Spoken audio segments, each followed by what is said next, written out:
Muito bem, no último vídeo nós vimos então algumas regras do discernimento espiritual, como que acontecem esses movimentos interiores, a ação do bom espírito, do mau espírito, como que nós podemos identificar tudo isso e colaborar com Deus nesse processo de salvação. E, como anunciei, nós vamos para um último vídeo, e nesse vídeo nós vamos ver alguns passos para tomar decisões em Deus. Como é que nós, que desejamos ter uma atitude espiritual de discernimento, que já compreendemos o princípio e fundamento, a diferença entre fim e meios, o fim que é Deus, a salvação, a comunhão, o amor, louvor, reverência e serviço, e os meios, que é a nossa relação com o mundo relativo, com o mundo criado. Fomos vendo então como que nós podemos identificar os movimentos interiores, que fazem parte também desse mundo criado, e agora vamos ver como que Inácio nos sugere passos muito concretos para que nossas decisões sejam iluminadas justamente pelo Espírito de Deus. Então essa imagem vai nos mostrando esse caminho ascendente, essa subida em direção à luz, que é o processo de discernimento que também quer nos conduzir a isso, né? A uma subida em direção a Deus, em direção à luz. Então alguns preâmbulos, algumas informações antes de dar os passos próprios desse discernimento concreto em vista de uma decisão. Então, primeiro preâmbulo, Santo Inácio diz: as alternativas que se apresentam diante de mim devem ser boas, ou ao menos indiferentes. Não há discernimento entre uma coisa boa e entre uma coisa ruim. Para isso basta bom senso. Entre uma coisa boa e uma coisa ruim, nós escolhemos a coisa boa. Só há discernimento quando duas coisas nos aparecem igualmente boas. São boas, mas nós não sabemos qual é a melhor. Ou não temos clareza, de fato, se um caminho é bom ou não. Então, elas devem ser boas ou, pelo menos, indiferentes, ou seja, que não sejam ruins. Então, esse é o primeiro critério para poder fazer esse caminho que nós vamos propor agora. Inácio diz: há decisões que são mutáveis. Os trabalhos que nós fazemos, um serviço que nós podemos oferecer, a aquisição de bens materiais. E há decisões que são imutáveis, ou seja, decisões que nós tomamos porque nós queríamos construir algo de definitivo em nossa vida, como o sacerdócio, o matrimônio e outras. Então, é importante que a gente faça essa distinção, porque o caminho de discernimento vai se centrar nas decisões mutáveis. Essas que são imutáveis deveriam ser sólidas, nós deveríamos poder transformá-las. E é isso que diz Inácio. Ele diz o seguinte: uma decisão imutável, como sacerdócio, matrimônio, pode ser reformada. Não deveria ser mudada, porque, em princípio, nossa liberdade se engajou de forma definitiva. Então, o que nós deveríamos fazer é ordenar os afetos e iniciar um processo de conversão. Então, onde há afeto desordenado, ordenar os afetos. Iniciar um processo de transformação nesse lugar que nós escolhemos, nessa situação, nessa circunstância, nessa relação que nós escolhemos. Em relação às decisões mutáveis, diz ele, convém que uma decisão mutável seja mantida se ela foi feita de modo ordenado, se ela foi feita seguindo essa abertura a Deus e aos outros, ou uma decisão mutável pode ser revisada se ela foi feita de modo ordenado. Nós podemos ter tomado decisões já no passado, decisões mutáveis, e não eram ordenadas. Então, essa decisão pode ser revisada.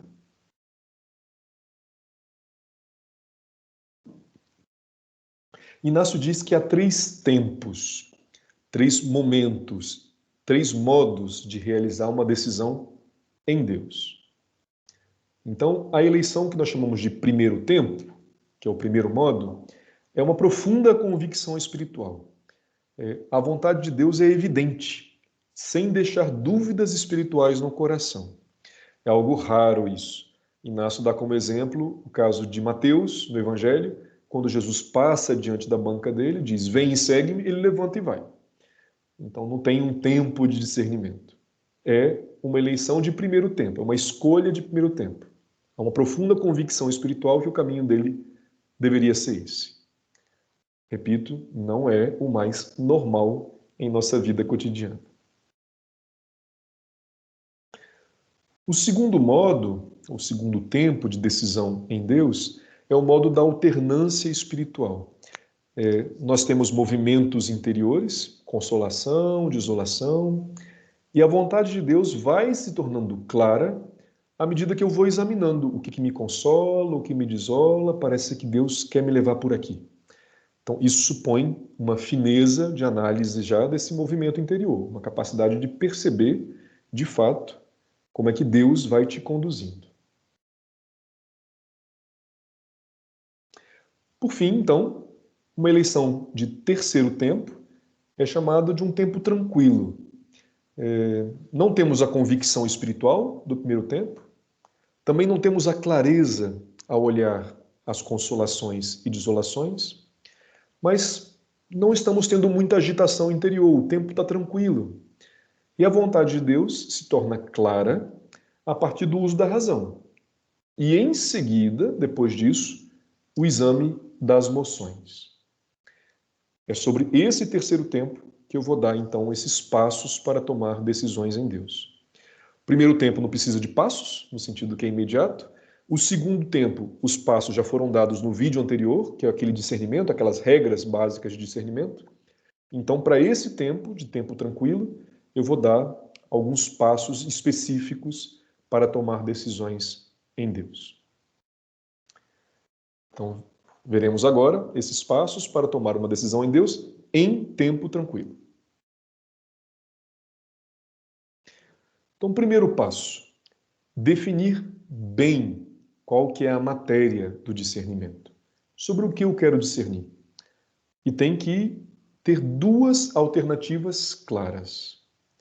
A ou B. Então, não dá para discernir tendo muitas possibilidades. É importante definir isso ou aquilo. Duas alternativas. Segundo passo, se eu tenho clareza da matéria do meu discernimento, quais são as duas alternativas, assumir tal emprego ou não assumir tal emprego, assumir tal serviço ou não assumir, comprar tal bem ou não comprar. Agora nós voltamos ao princípio e fundamento. Diz Santo Inácio, é necessário considerar bem, uma vez mais, a diferença entre o fim para o qual nós somos criados e os meios para chegar a esse fim. Porque o discernimento é em relação ao meio. Nós queremos saber se essa alternativa, se alguma delas, nos conduz mais ao fim para o qual nós somos criados. Tendo considerado, de novo, o princípio e fundamento, é necessário pedir a Deus a graça da liberdade interior, a indiferença, sobre a qual fala Inácio, e o desejo de abraçar somente o maior louvor e glória de Deus. O desejo é que Deus seja louvado e glorificado através de nossa vida, de nossas escolhas. Só seguir adiante quando se sentir livre, interiormente livre, em relação às duas alternativas. Ou seja, se nesse caminho interior Deus me mostrar que o caminho é A, eu me sinto bem. Se Deus me mostrar que o caminho é B, eu me sinto bem. Ou seja, estou livre. Sei que tanto A quanto B podem ser mediações para que eu chegue ao fim.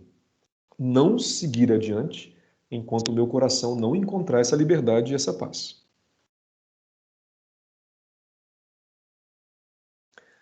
Quarto passo, aplicar a inteligência à primeira alternativa.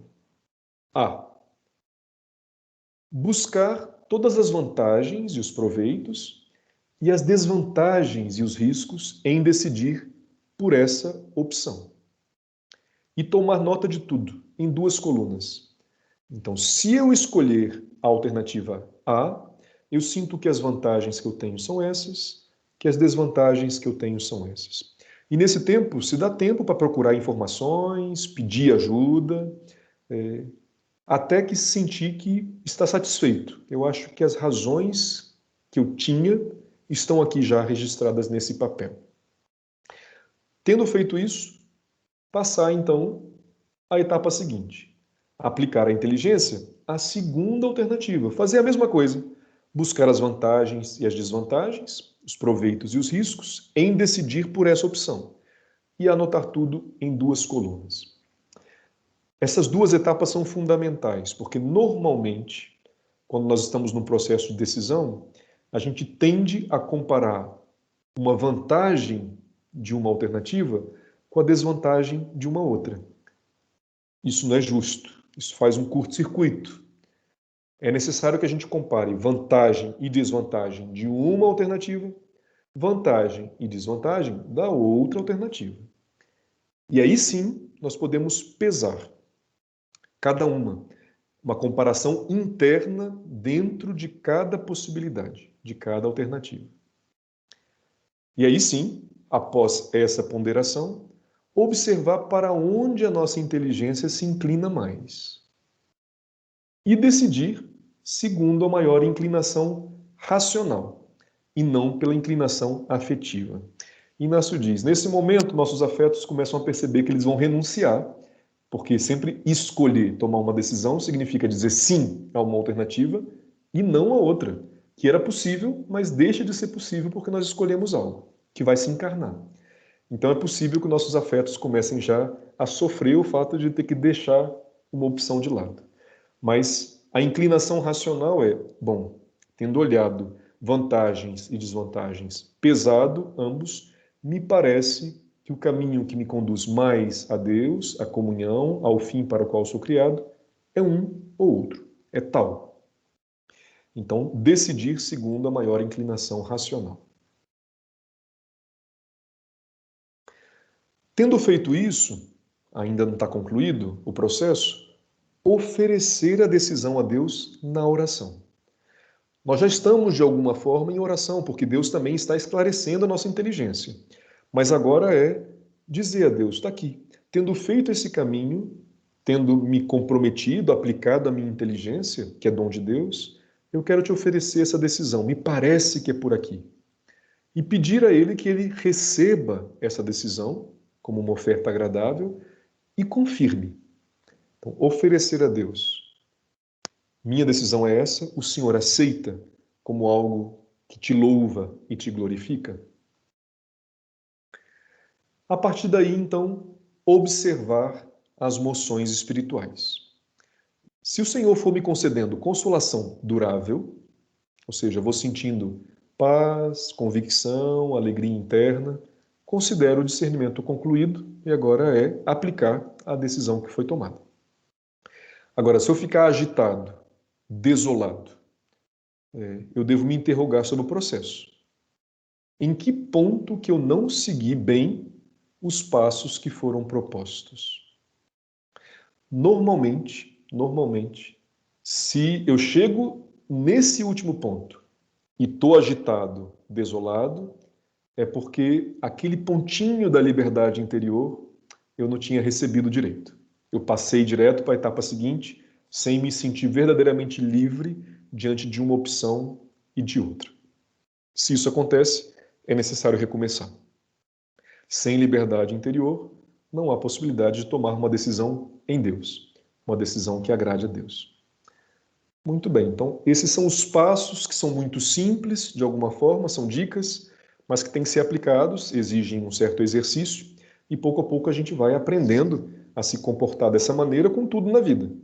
E isso vai se tornando uma prática, um hábito para nós, que nos faz, então, oferecer a Deus tudo o que nós somos e temos, e vamos percebendo como que Ele vai nos dando respostas às decisões que nós vamos tomando também ao longo da vida. Muito bem, com isso nós terminamos nossos 4 vídeos. Vimos primeiro a introdução como uma atitude espiritual, o discernimento não é pontual, é uma atitude. Vimos o princípio e fundamento, que nos ajudou a fazer a diferença entre o fim e os meios, que o discernimento é sobre os meios, o fim é nossa escolha, nós queremos ir em direção a Deus.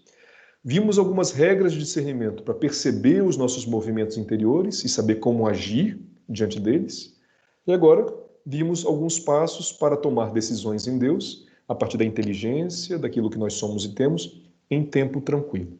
Espero que esses 4 vídeos tenham ajudado vocês no caminho espiritual, na compreensão da passagem de Deus pela vida de vocês e que tenha ajudado vocês também a cuidarem da vida de Deus, que é oferecida a vocês como dom, como graça, para que vocês sejam pessoas que testemunhem a vida de Deus nesse mundo, sejam discípulos e discípulas de Jesus. Teremos em breve, se Deus quiser, a ocasião de discutir um pouquinho numa live e tirar nossas dúvidas, poder trocar algumas ideias. Que Deus abençoe vocês. Até breve.